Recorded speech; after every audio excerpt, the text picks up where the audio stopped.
Время показало, кто есть кто. Досмотрите это видео до конца, и вы узнаете, как в Таджикистане чествовали наших братьев. Подписывайтесь на наши обновления и точно будете в курсе всего самого актуального. Используйте, пожалуйста, VPN при просмотре.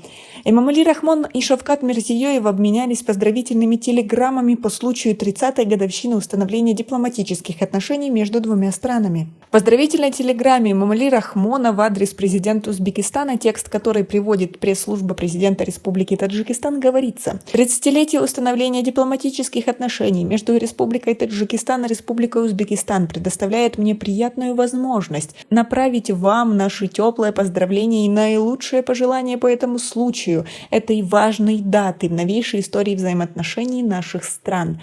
Отрадно отметить, что за этот период таджикско-узбекские отношения дружбы, добрососедства и сотрудничества, последовательно развиваясь во всех сферах взаимных интересов, достигли сегодня высокого уровня стратегического партнерства и союзничества.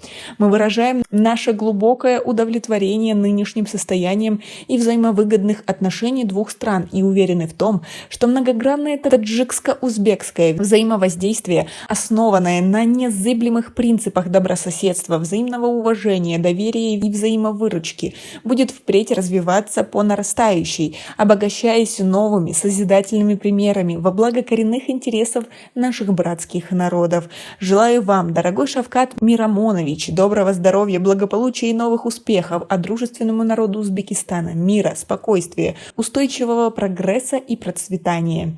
В свою очередь, Шавкат Мирзиёев в своем поздравительном послании подчеркнул, что летопись нашего 30-летнего сотрудничества была насыщена важными и яркими событиями. Последовательно укрепились близкие дружеские связи во всех сферах, созданы правовая база и действенные институционные механизмы наших многоплановых отношений. Как вы относитесь к такому поздравительному письму нашего президента? И как вы относитесь к Шавкату Мирзиёеву? Свои ответы напишите нам, пожалуйста, в комментарии. Нас особенно радует, что установление между нашими странами широкомасштабное сотрудничество развивается высокими темпами на основе принципов взаимного уважения, высокого уважения, добрососедства и стратегического партнерства. Самое главное, что в этом году, когда широко отмечается эта знаменательная дата, мы приняли историческое решение поднять наши отношения на более высокий уровень, на уровень союзничества, и совместно предпринимаем твердые и практические шаги для достижения этих высоких целей.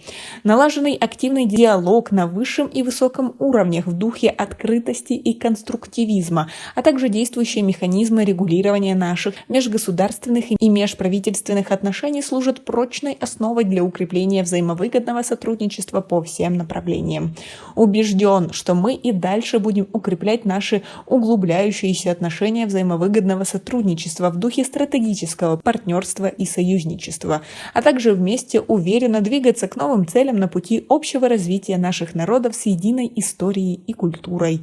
Еще раз поздравляю вас с этой знаменательной датой в летописи наших отношений и желаю вам, ваше превосходительство и членам вашей семьи крепкого здоровья, счастья, больших успехов в вашей ответственной государственной деятельности, а братскому народу Таджикистана мира и постоянного развития, написал президент Узбекистана. Как вы относитесь к отношениям между нашими странами? И, может, вы считаете, что они должны лучше развиваться, чем есть на самом деле? Напишите нам, пожалуйста, в комментарии свое мнение. У нас пока на этом все. Оцените наше видео подпиской и лайком. До скорой встречи!